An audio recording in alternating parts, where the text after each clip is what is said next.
Hi, I'll be talking about my topic, the effects of expressive choral conducting on performance and evaluation, a comparison of expressive and clear conducting techniques. I chose this topic because I am really interested in choral conducting. And throughout my career, I have had some mixed reviews about what is the right way to conduct a choir. So through some festivals, I've had some of the adjudicators say that I need to be more traditional and clear in my pattern. And I've had some people say that expressive conducting is the best way to conduct and you get the best results from your choir. So I really just want to take a good look at some research that's been done to see what is the most effective way to conduct a choir, which one gets the best results. Um, does it have an effect on intonation? So I just really want to find out for myself so I can incorporate it into my own conducting techniques. First, I'd like to go over the first two articles from my last presentation. The first one was the effect of conductor expressivity on choral ensemble evaluation by Morrison and Selvey.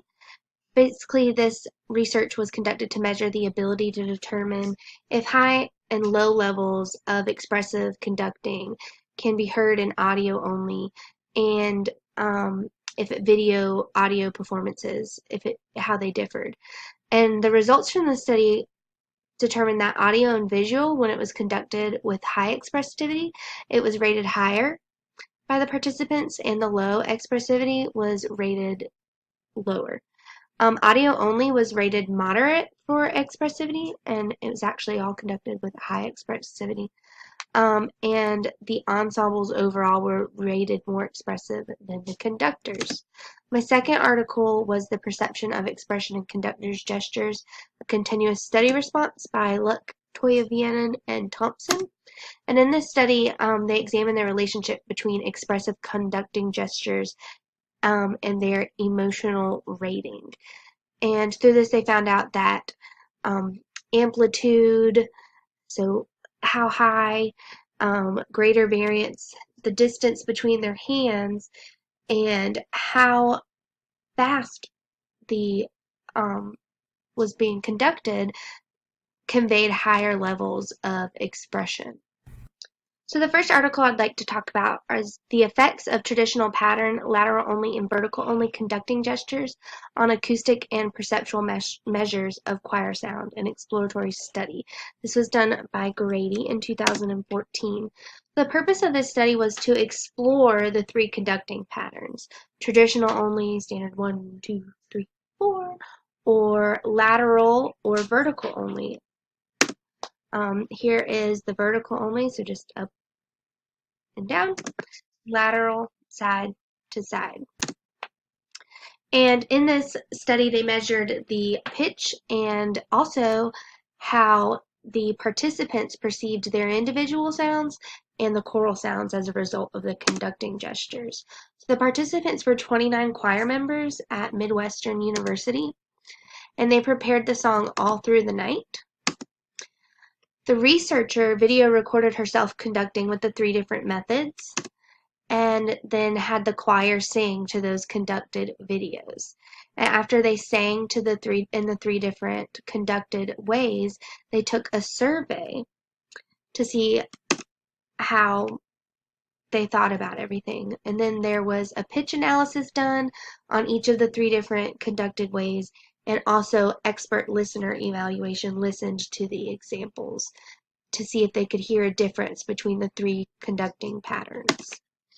The results of this study, over here we have the pitch analysis that was put in the Max MSP for all three traditional, lateral only, and vertical only. And with the pitch analysis, as you can see in red, the vertical only was the most in tune, and the lateral only was least in tune. Interesting enough, the whole ensemble was flat for majority of the piece. Here we have the expert listening evaluation, and it shows how they were paired and grouped together. So they had a lateral versus vertical and tried to hear the difference, or traditional and lateral if they could hear the difference. And majority of the expert evaluators were able to hear a difference between the pairings, and overall they preferred the vertical only conducting. The Singer survey said that the conducting gestures did affect their individual sounds and also affected their choir sounds. The second article I'd like to talk about is the effect of baton use in fast and slow tempi on perceptions of choral conductor and ensemble performance by Napoles, Bab, and Willie, 2014. So the purpose of this was to study whether or not the baton changes the perception of conductor and ensemble performance, and does it do anything in fast and slow tempos. And they were rated for expressiveness, clarity, and musicality. And there were 176 choir members from 2 different universities.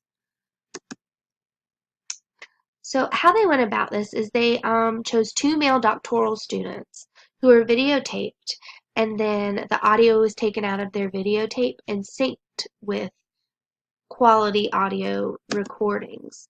And they conducted 1 fast and 1 slow, and they used a picture within a picture effect. So there was 2 video cameras recording them. And you can see over here that it showed the full body, and then it showed just a close-up of from shoulder down to their waist area to get the conducting pattern.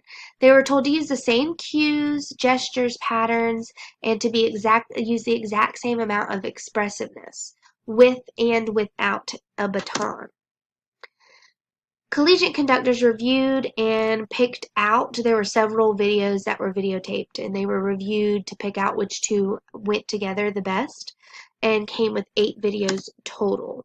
Then those 8 videos were reviewed by music teachers, and the music teachers also looked at the survey that was going to be given to the choir members to complete. And then the university choir members watched the videos and completed a survey rating it on expressiveness, clarity, and musicality. And they also were given a chance to complete open-ended questions. So they were able to just make comments after. The results we have over here, the mean and standard deviations of ratings. And so that's the musicality, conductor clarity, and conductor expressiveness. And overall, the baton did not actually have an effect on the perception of performance in different tempos, but the clarity and expressiveness was rated slightly higher with the baton, and musicality rated the same with or without a baton. Faster pieces, so the tempo did have an effect on the ratings because faster pieces were rated significantly higher. The open-ended survey results were pretty interesting. The students commented on facial expressions being a result to their ratings, and said that the baton was not expressive, and it was more expressive without use of baton. But then they also said that it was more clear with the baton. Instrumentalists preferred the baton over the vocalists.